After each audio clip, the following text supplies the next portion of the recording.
Queridos, com muita alegria, obrigado. Quero saudá-los com a paz do Senhor e dizer-lhes da minha gratidão a Deus por estar entre vós. Eu quero tomar por base essa história, tendo em vista que a nossa fé ela é baseada neste período entre dos judeus, e por eles estamos nós aqui, por meio deles. E eu gostaria de, nesta noite, falar-lhes sobre entre espinhos e cadeias. E gostaria de pedir-lhes a vossa compreensão e paciência, porque o meu objetivo é que você saia daqui sabendo mais deste Deus. Quando nós debruçamos sobre a história da dinastia davídica, os irmãos hão de convir que com a rejeição de Saul, foi a dinastia que Deus prometeu. E quando nós acompanhamos os períodos,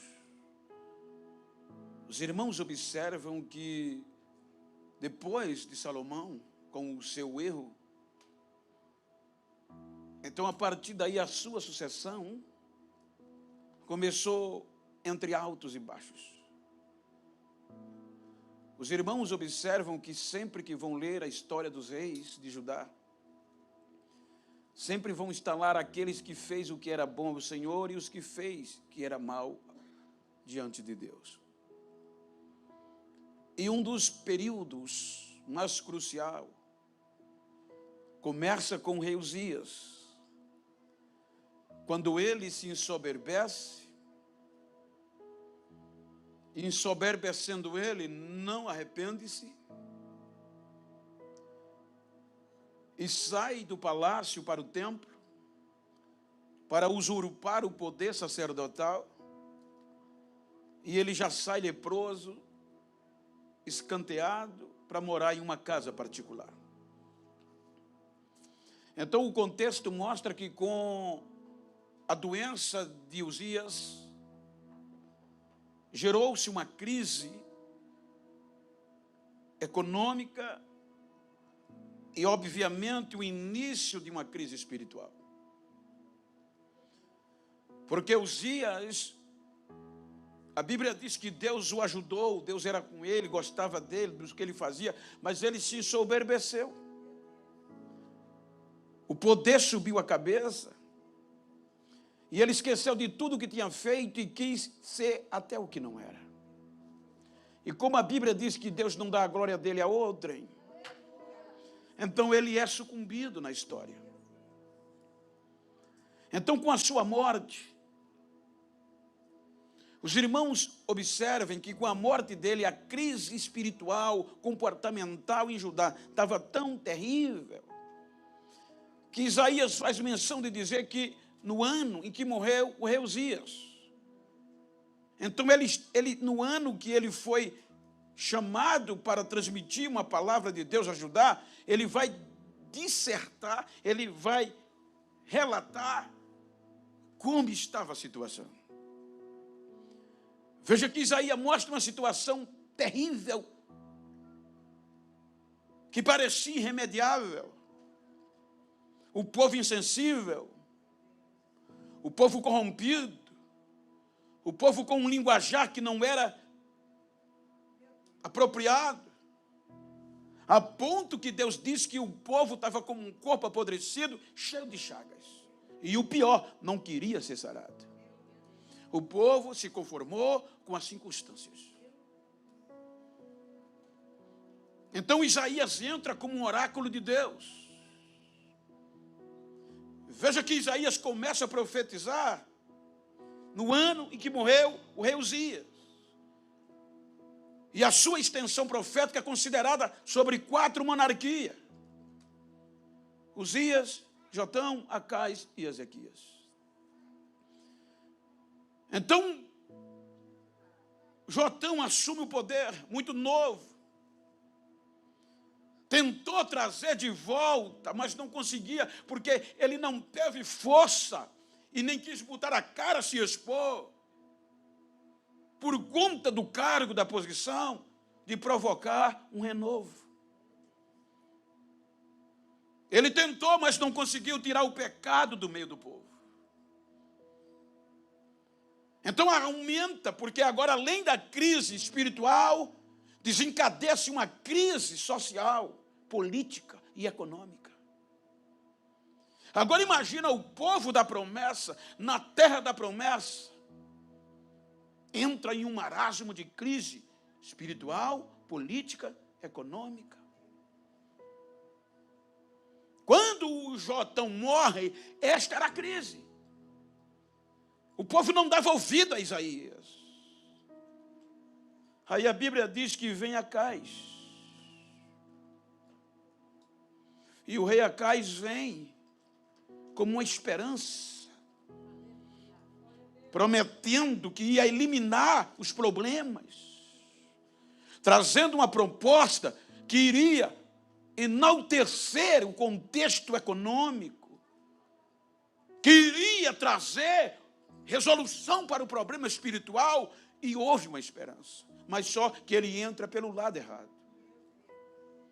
Para resolver o problema econômico, diz a Bíblia, que ele vai procurar o rei da Síria, para um relacionamento mais profundo, diplomaticamente falando.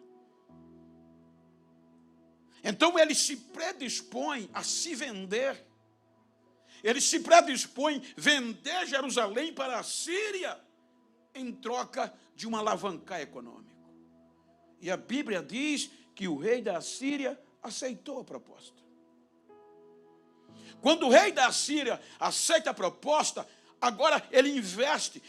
Agora Jerusalém, Judá, tem um apoio da maior e mais poderosa nação. Ele se alia, isso ia alavancar o contexto econômico. Então, depois que ele estabelece, ele vai resolver o problema espiritual. E como é que ele vai resolver o problema espiritual? Esquecendo Deus e querendo tirar o Deus dos seus pais da mente do povo. Então a Bíblia diz que ele vai fazer o quê? Ele vai pegar os sacerdotes de Deus, aqueles sacerdotes, entre aspas, parte deles que queimavam o incenso, oferecia sacrifícios, e leva para a Síria, para aprender a como adorar os deuses da Síria, para chegar em Judá e implementar na mente do povo. E ele o faz. A Bíblia diz que quando eles voltam, Deus já não era adorado, e agora piora, porque aquilo que havia de esperança de um avivamento foi jogado por terra. Ele começa a enaltecer os deuses da Síria.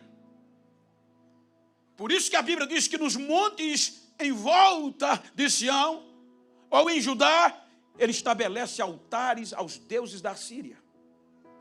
E o povo agora clamava o Deus, ou os deuses supersticiosos da Síria. Ele manda eliminar tudo que era de Deus. Fecha a porta da igreja. Está escrito, ele manda fechar a porta do templo. Não havia mais culto. A situação ficou horrível. Não havia mais perspectiva de adorar a Deus verdadeiro. Agora imagine uma crise, agora acirrada, agravada. Estava bem economicamente, mas mortos espiritualmente. Quando o rei Acais morre, é esta situação que ele deixa tudo corrompido, na sua maior parte. Do povo, a parte sacerdotal, a parte governamental, todos, exceto poucas pessoas no anonimato, que ainda nutria uma esperança. Então é quando vem Ezequias, seguindo a dinastia. E aqui, a gente vai ver que, independente da circunstância, Deus não precisa de muita coisa. Deus precisa pelo menos de um homem, de uma mulher, para mudar a história de uma nação. Veja que quando o rei Ezequias, filho de Acais, assume, ele procura em primeiro lugar o profeta Isaías. E o profeta Isaías, como um provocador de uma renovação, de um avivamento, se alia a ele. E ele vai promover uma reunião para saber se ainda existia alguém que estava disposto a provocar um avivamento quando parecia não haver mais esperança. E a Bíblia diz que ele encontra. Alguém diz, ainda tem alguns que mesmo não podendo adorar no templo, que a porta está fechada, que mesmo não podendo adorar a Deus em público e nem o adorar, mas eles ainda queimam incensos a Deus, ainda tem adorador, mesmo no meio da crise, Deus ainda preserva uma geração que não se rende. Então ele faz uma reunião com estes queimadores de incenso, com esses que, escondidos, anônimos, mas não se dobraram. Sempre Deus preserva uma geração que não se corrompe.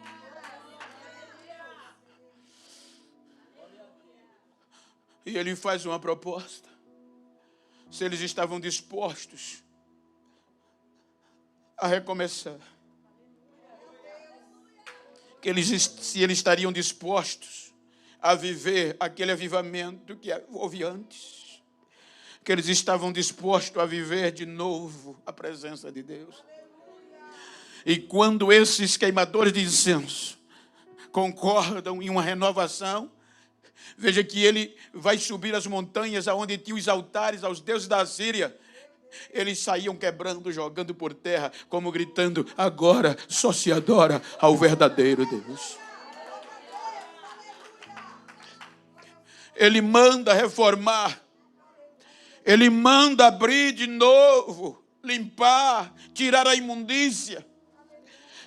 Ele manda reformar a casa de Deus, a igreja, dizendo que ainda ia ter culto, o culto da restauração, o culto do avivamento, o culto que a glória de Deus ia voltar. E a Bíblia diz que ele andava fazendo o que era bom aos olhos de Deus. Limparam a casa, tiraram a imundícia, e ele marca o culto do avivamento. A Bíblia diz que naquele culto preparou tudo como de costume, louvores originais, que foram compostos por Davi, sacerdotes aparamentados, os músicos adorando, e o povo dando glória. A Bíblia diz que naquele culto Deus voltou, e a glória foi tão grande que quem estava dentro não conseguia ficar de pé. Quem estava fora colocava a cara no chão, independente do cargo, da posição, se arrebentava no chão e adorava a Deus no meio dos louvores.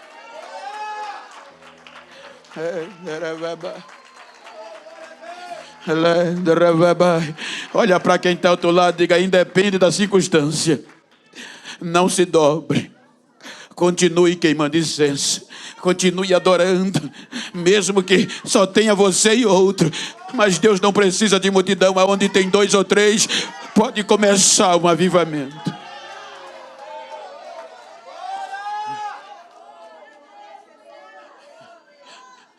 Ele provoca um dos maiores avivamentos da reforma. Ele enfrenta o rei da Síria. Ele traz Deus de volta para Judá, para Jerusalém. Ele faz. Quando ele prepara tudo, vou sintetizar. Você chega no capítulo 38. A Bíblia diz que ele adoece. E a enfermidade dele era difícil de se curar. Os médicos fizeram de tudo para o sarar, mas não conseguiram. Então Deus manda Isaías dizer a ele que ele ia morrer. Foi Deus que falou, ele vai morrer. Diga a ele que ele não vai viver. Diga a ele que punha as coisas no lugares. Diga a ele que eu vou recolhê-lo.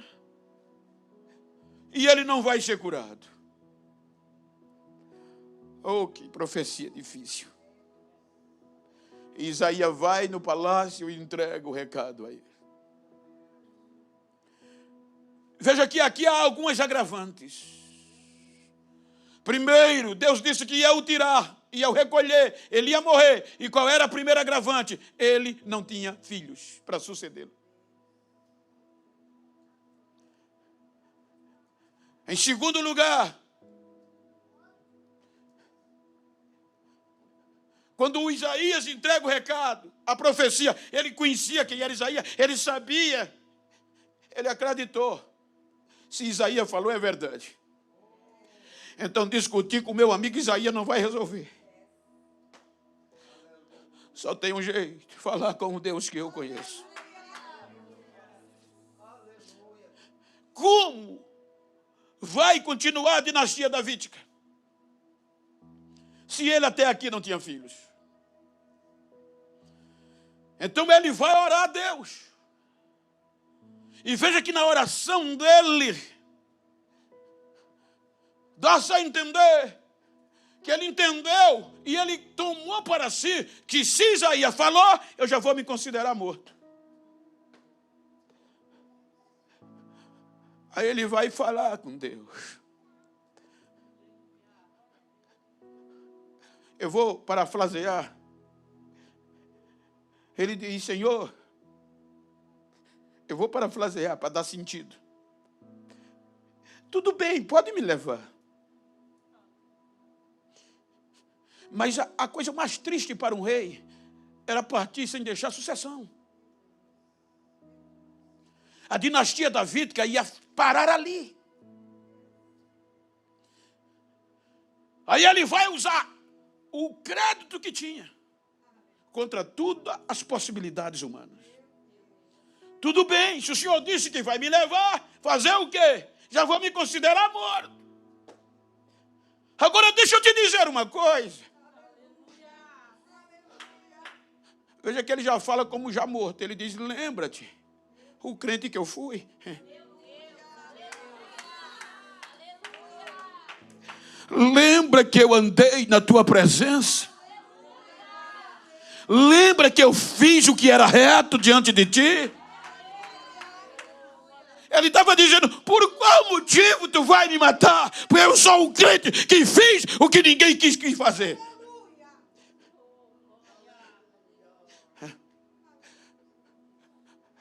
Acaba o assunto e ele vira o rosto para a parede e espera só o último suspiro. As lágrimas caem, mas a voz sobe. E quando a voz sobe, a Bíblia diz que Deus vai olhar a história.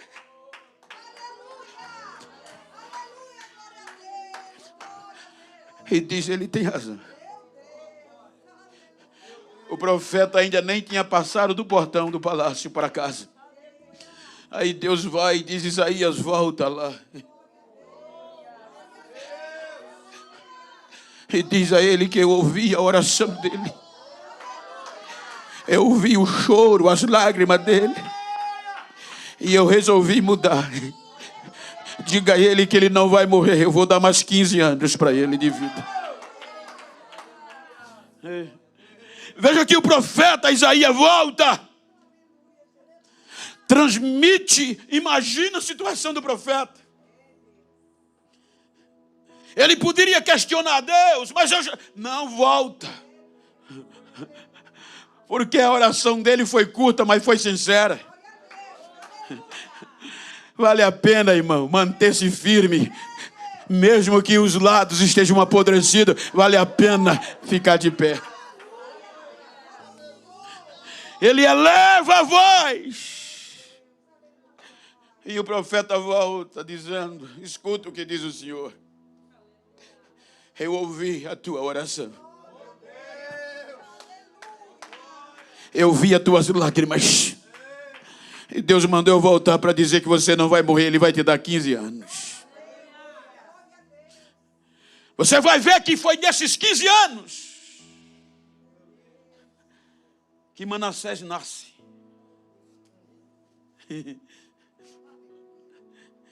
Ele gera Manassés. E nesses 15 anos, Manassés foi criado ao pé de um pai que tinha história espiritual. Manassés foi criado dentro de um palácio que Deus fazia parte. Manassés foi criado ouvindo Isaías conversar, profetizar as bênçãos de Deus sobre a vida do seu pai.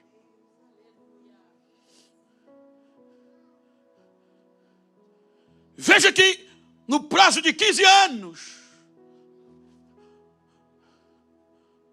Ezequias morre. E você vai observar que a Bíblia diz: e Manassés começou a reinar com 12 anos. Veja que ele começa a reinar no período dos 15. Deus deu 15, o suficiente para ele nascer, para chegar à idade na cultura de 12 anos, que já tinha uma liberdade, começar a reinar. A resposta de Deus: eu não vou deixar você sem dinastia, eu vou deixar você. E respondeu. E Manassés, até aqui, foi criado dentro da igreja, digamos assim. É difícil entender Deus, gente.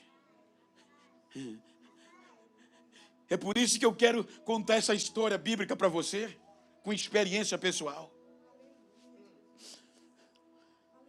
A Bíblia diz que quando Manassés, com 12 anos, não dá para acreditar na ótica humana o que ele fez. Tendo o pai que ele teve, a história do pai que ele teve, criado na casa deste homem. O pai morreu, com 12 anos ele assume todo o comando. E quando ele assume, é o contrário do pai.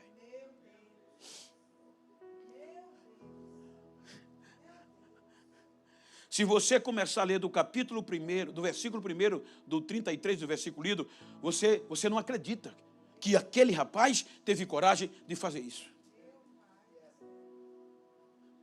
Primeira coisa que ele faz é reatar a aliança diplomática com o inimigo do pai, o rei da Síria. Segunda coisa que ele faz é trazer de volta tudo que o avô tinha feito. Estabelecer culto aos deuses alheios. A terceira coisa que ele faz é mandar fechar a porta da igreja. Está escrito. Chega no pátio, nos 2 pátios da casa de Deus e levanta altares para adorar as estrelas e não mais a Deus. A Bíblia diz que ele provocou um pecado e levou o povo a pecar. E olha a gravidade. Um menino nascido na igreja, aos pés de um rei e ouvindo um profeta de Deus. Ele chega ao ponto de queimar os seus filhos no fogo em sacrifício aos deuses estranhos. Se você ler até o versículo 10, você não teria coragem nem se tivesse chance de apertar a mão desse rapaz. Ele deteriorou-se. E a Bíblia diz que Deus tentava falar com ele. E o povo, ele era tão ruim que conseguiu contaminar o povo, botar na mente do povo não buscar a Deus, não adorar a Deus. E a Bíblia diz que Deus tentou falar e ele não quis ouvir.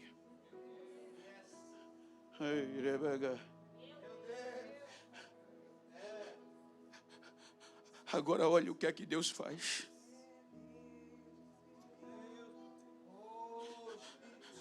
É aqui que eu quero trazer esta palavra de estímulo para você. Você queria ser pastoreada por este homem? Você queria, como ele era rei, Gente, ele queimou os próprios filhos no fogo, sabendo o Deus que tinha. Cresceu ouvindo os milagres. E para piorar, diz a tradição que ele mandou matar Isaías. A tradição diz que a morte de Isaías foi tão cruel que quando a perseguição encontrou Isaías, ele tratava Isaías como um terrorista, mandou serrar Isaías no meio, como se fosse um pedaço de madeira.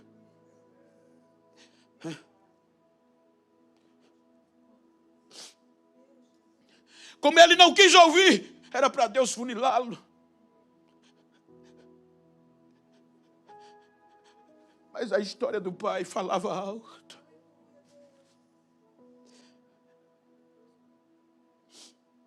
A Bíblia mostra, pela sua rebeldia, então Deus permite. Veja que com tudo isso de ruim,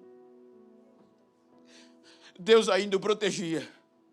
Vai entender esse Deus? Como ele não quis ouvir, a Bíblia diz que Deus permitiu que os comandantes, os príncipes dos assírios invadissem Judá e Jerusalém. E quando invadiram Judá e Jerusalém,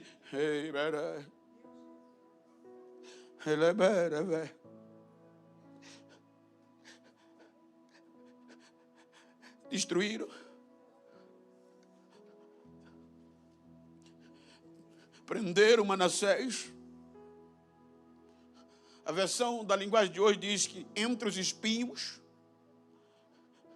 Outras versões mais atualizadas, entre ganchos. Enrolaram ele de espinhos, de ganchos. Amarraram-o com correntes. E o levaram como escravo para a Babilônia. Está escrito que a gente leu. Se fosse até hoje, quando a gente lê a história e não medita no contexto, a gente diz bem feito. Na maioria das pessoas tem Manassés, e correto, como o pior, ou um dos piores, ou o pior rei de Israel. Era aquela pessoa que agora a gente teria todo motivo para dizer bem feito.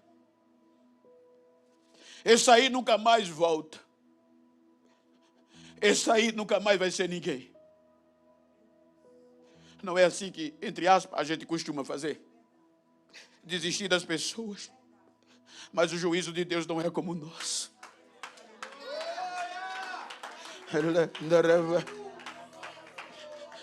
Os olhos de Deus não veem como os nossos.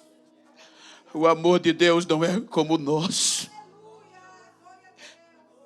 A Bíblia diz que quando ele está entre os espinhos e as cadeias, a mente volta a lembrar quem era o pai. A mente volta a lembrar quem era o Deus do seu pai.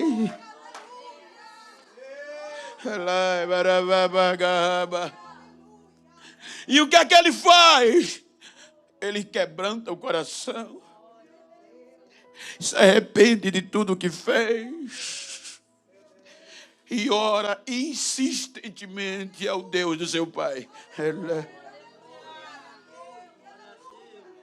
Você colocaria esse rapaz para cantar de novo no conjunto que você lidera?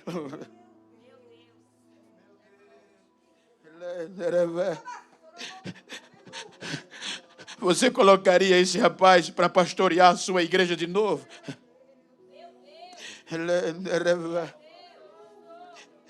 Olha o que Deus faz. A Bíblia diz que entre os espinhos e entre as correntes ele orava. E é que Deus ouviu ele. Deus ouviu a sua oração. E permitiu que ele voltasse para Jerusalém e devolveu o trono para ele de novo. O que é que o senhor quer dizer, pastor? É que independe como você chegou aqui, independe o que acham de ti, não te preocupa se o coração se quebrantar. Deus é o mesmo Deus para te trazer de volta quando ninguém acreditava mais.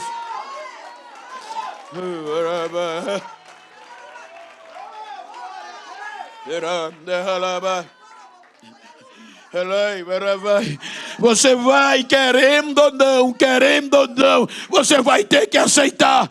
Ele volta, senta no trono, refaz e começa a tirar tudo que ele fez do passado e tirar e botar Deus de novo no lugar. Começou a cultuar e até morrer foi fiel ao Senhor. Se você puder, olha para esse crente que está do teu lado e diga para ele: fica tranquilo, o amor de Deus é maior do que as tuas fraquezas, o amor de Deus supera as tuas fragilidades. Deus não desiste de você, mesmo que não tenha mais jeito na ótica humana.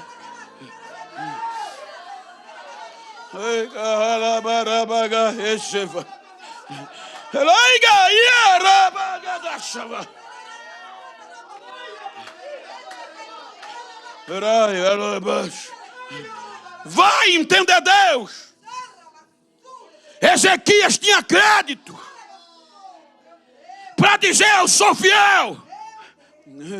E Deus ouviu. Manassés não tinha um centavo de crédito.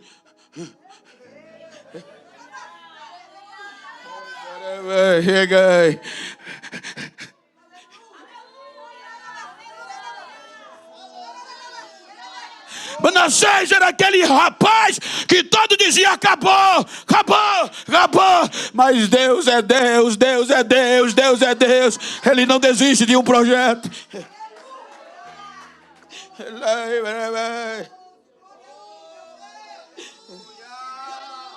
Porque se Deus desistisse de Manassés, ele ia acabar com a história de Ezequias.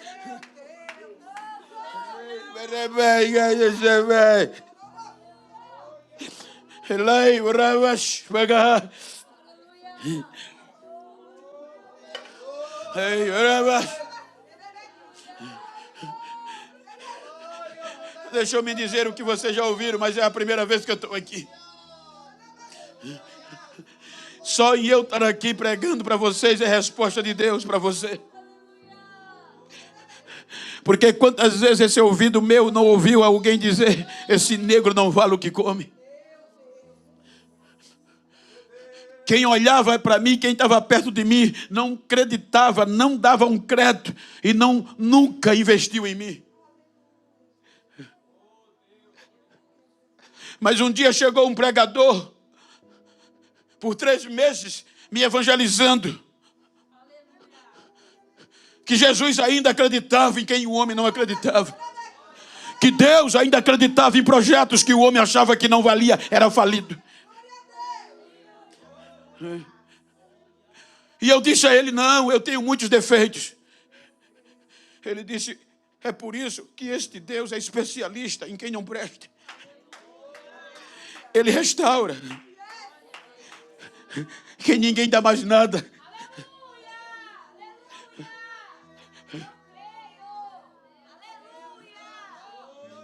Respondeu o pai Ezequias. Era fácil, mas responder e ouvir Manassés, restaurá-lo.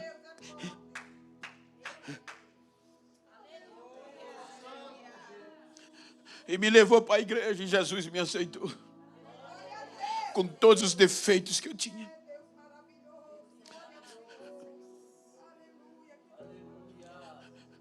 Com 1 ano e meio de crente. Estava em um culto como este, só que era um dia de domingo. Dentro do canavial, onde eu congregava. Aceitei Jesus lá. Pastor do Nordeste sabe que eu estou falando de canavial. E Jesus me encontrou. E naquele dia, depois de 1 ano e meio, naquele culto, o pregador olhou para mim e disse que Deus estava abrindo as fronteiras, que eu era um projeto de avivamento, de restauração, e que o mundo iria ouvir eu pregar.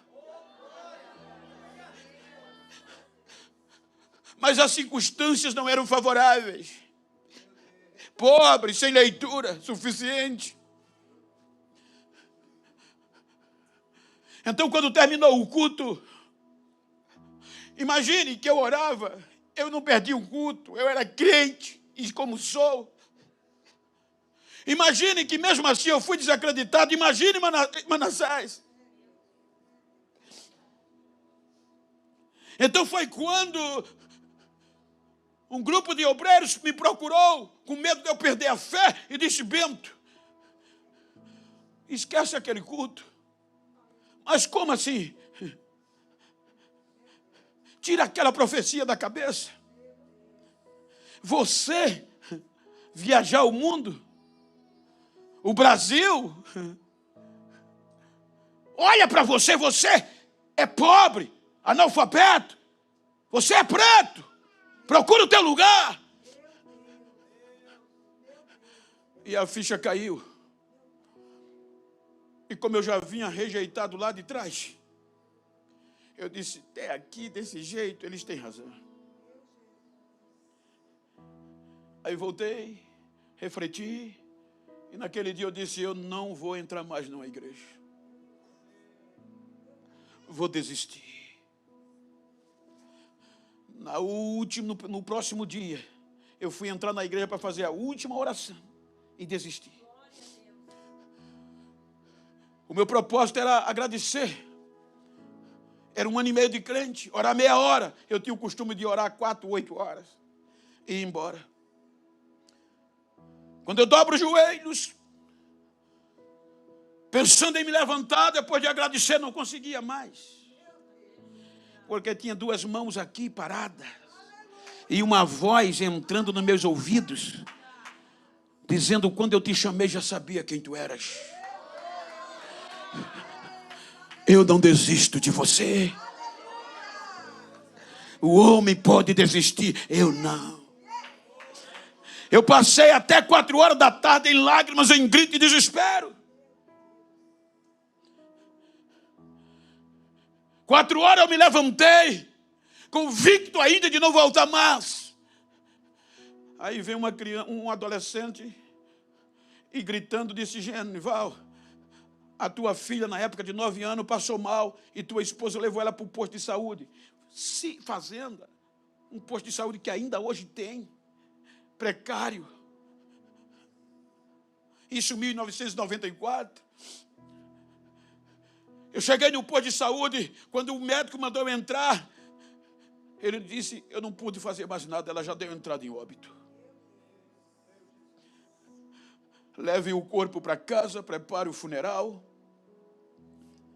que eu não posso fazer mais nada.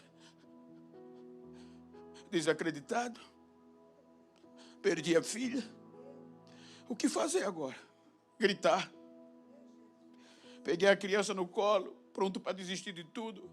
Quando eu fui para casa, ela sem vida, quando eu fui entrando na rua da minha casa, o Espírito Santo falou comigo e disse: leva ela para onde você estava, orando. Que eu vou te mostrar que eu não vejo como o homem vê. Eu vou te mostrar quem sou eu hoje. Eu vou te mostrar quem sou eu. Eu fui impulsionado, porque humanamente eu não tinha como ir. Mas eu fui impulsionado por um poder e passei direto com o cadáver da minha filha no colo. A minha esposa chorando. Tinha deixado a porta da congregação entreaberta, empurrei com o pé, caí de frente de um púlpitozinho de cimento. E comecei a gritar. O médico, preocupado, foram dizer que eu estava doido. Ele foi à igreja, entrou. Os vizinhos começaram a rodear a igreja. E eu gritando, o médico tentando me acalmar. Quando o médico tentava me acalmar, eu ouvi aquela voz poderosa, dizendo: eu não desisto de você. Você é um projeto meu. E para você saber que eu estou no projeto, veja o que eu vou fazer. Não deu 10 segundos, a menina começou a se mexer. E daqui a pouco começou a pular, saltar e dar glória a Deus dentro da igreja. O médico sem entender o que é que está acontecendo. E eu gritando, o Senhor disse que meu projeto morreu, que Deus desistiu de mim. Mas Deus é vivo, Ele não desiste dos seus projetos. Ele não desiste das suas promessas. Ele não desiste do que o faz.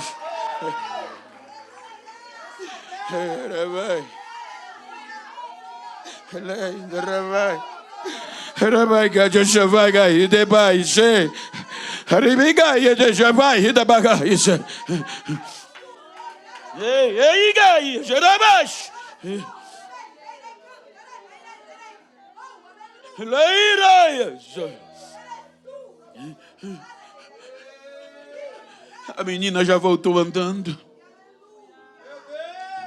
Está com 38 anos, canta, que é uma beleza. Adora a Deus.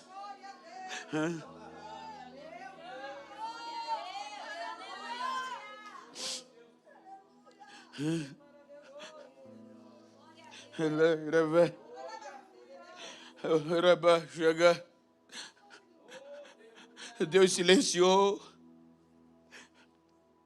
deixou com que quem não acreditava pisasse sobre mim. Como disse Jeremias, deixasse-me pisotear, quebrasse os meus dentes, deixaram os zombadores zombarem de mim. Mas ele disse, mas eu me apego em uma única coisa, e essa coisa ainda me dá esperança, é que a tua misericórdia não tem fim. 15 anos depois, Ele me coloca para pregar no maior trabalho do meu estado, para que o povo, o estado todo me conhecesse.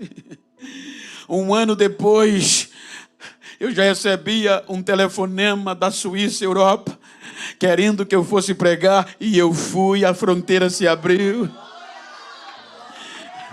Agora o Brasil todo vai me conhecer.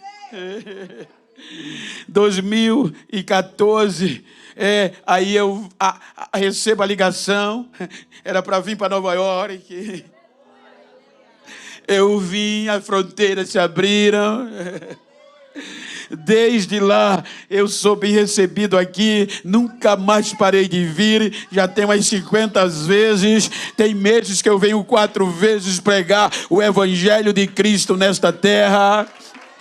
Hoje eu prego nos maiores congressos do Brasil, ou entre os maiores, prego na convenção geral da maior denominação do Brasil, pentecostal, prego nas maiores igrejas como também nas pequenas, prego para 40 mil, prego para 2 crentes do mesmo jeito, e o nome de Deus tem sido glorificado. Quem não acreditava, quem dizia que não tinha jeito, que eu desistisse, hoje diz que eu sou orgulho dele, hoje carrega a minha mala, hoje dá glória a Deus, hoje vê o que Deus faz.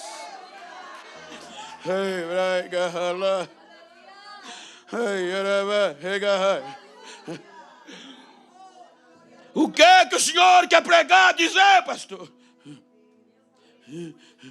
Eu não vim aqui apontar os teus erros. Eu vim aqui porque esta mensagem queima no meu coração. Eu vim aqui porque eu estava orando e a mensagem que veio era a restauração. Veja que Manassés estava entre os espinhos e ele não tinha crédito, ele não tinha nada que valorizasse, que levasse a Deus a ouvir a sua oração, a não ser a história dos pais. Quando ainda hoje, sabendo a história, a gente ainda não acredita e não dava crédito a ele, aí Deus vai lá, tira ele dos espios, tira ele dos ganchos, tira ele das correntes, diz, você vai voltar, coloca ele no trono de novo. Quem gostou, gostou, quem não gostou, problema dele, mas foi Deus que fez, ponto final.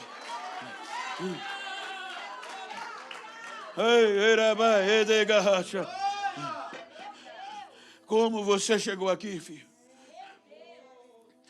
Diante disso, você vai ter motivo para desistir? Diante disso, você ainda vai ficar cabisbaixo, com a cara triste, dando ouvido a quem não acredita em você e fechando os ouvidos para um Deus que não desiste de você? Hoje eu ainda encontro alguém que diz: eu não concordo com o que Deus fez com você. Por quê? Você é pobre ainda, você é preto ainda, você estudou, mas o resto você ainda é, não como antes, porque antes, ele sabe, a gente comia cus 40, que era o cuscuz do pobre, e comíamos caroço de jaca para sobreviver. Quarentinha. Hoje, já come churrasco. Hoje, já come nas melhores churrascarias. Hoje, olha o que Deus faz, já dorme em melhores hotéis. Tem hotel, irmão, que eu chego, que a cama é quase maior do que a minha casa. Eu digo: vou dormir atravessado hoje só para chatear, só para Deus, só para glorificar a Deus. Aí eu durmo atravessado. Aleluia! Eu não concordo, porque você ainda tem muito defeito. Concordando ou não é problema seu, é Deus que quer, ponto final. Eu vou dar glória a Ele, eu vou louvar a Ele, eu vou viver para Ele. Então só em você estar olhando para mim já é um motivo para você não desistir. Deus precisou mudar minha cor, continuo preto. Precisei botar lente de contato para ficar velho no olho? Não, continua fechadinho do mesmo jeito. Precisei estirar o cabelo para as agendas abrir? Está do mesmo jeitinho. E ficando mais ruim, porque eu estou ficando mais velho. Mas quanto mais piora, mais as agendas se abrem. Quanto mais piora, mais Deus é glorificado. Quanto mais não acredita, mais Deus diz: é um projeto meu, é um projeto meu. Fique de pé, por favor, que eu quero orar com você.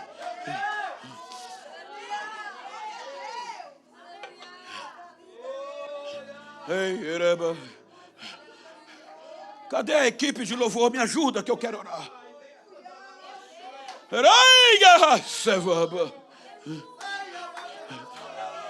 Deus está restaurando vidas nesta noite. Não estava nos meus planos estar aqui, gente. Francis sabe. Eu não costumo passar 15 dias aonde quer que seja. Eu venho quinta, volto segunda. Mesmo que seja necessário voltar quinta de novo. Eu vim para pregar 3 finais de semana. Em muitas igrejas do norte, grandes, tentaram que eu ficasse lá e não viesse aqui.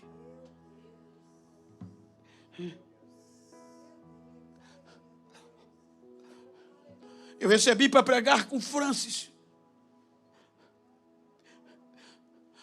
Mas aí Davidson me liga. E para mim só era um dia. Eu disse: eu vou ficar. Então não era para eu estar aqui, não estava na agenda.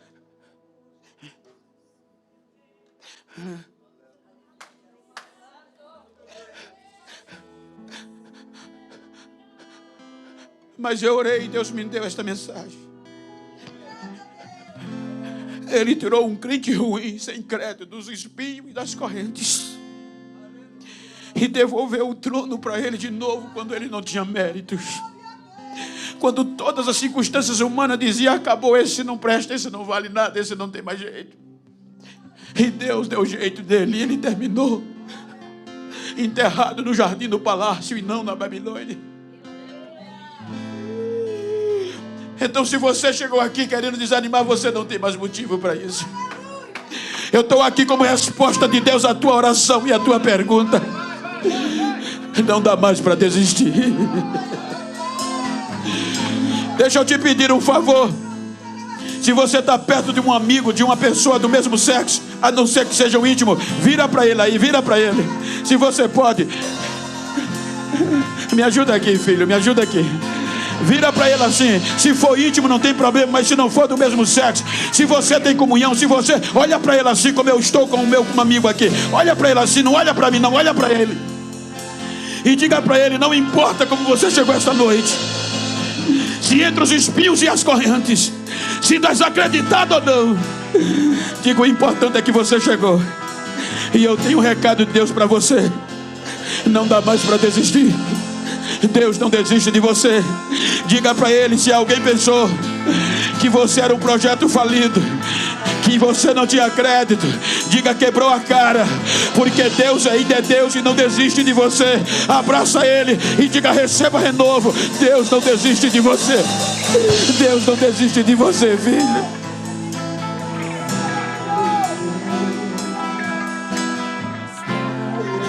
Sim, Deus, renova, Deus.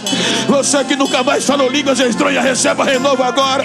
Você que não é batizado no Espírito Santo, seja batizado agora. Você que nunca mais sentiu esta alegria, receba agora, porque eu estou orando, a igreja está orando. Senhor, renova a tua filha, renova o teu filho, Senhor. O pastor orou aqui, Senhor, por restauração. Eu estou orando também por restauração. Vai, penetra neste coração, nesta alma. Pode até não ter crédito, mas tu és o Deus que ouve até quem não dá crédito e restitui o que foi perdido. Adore, adore, é você e ele. Adore, adore, deixa essas lágrimas cair. Adora!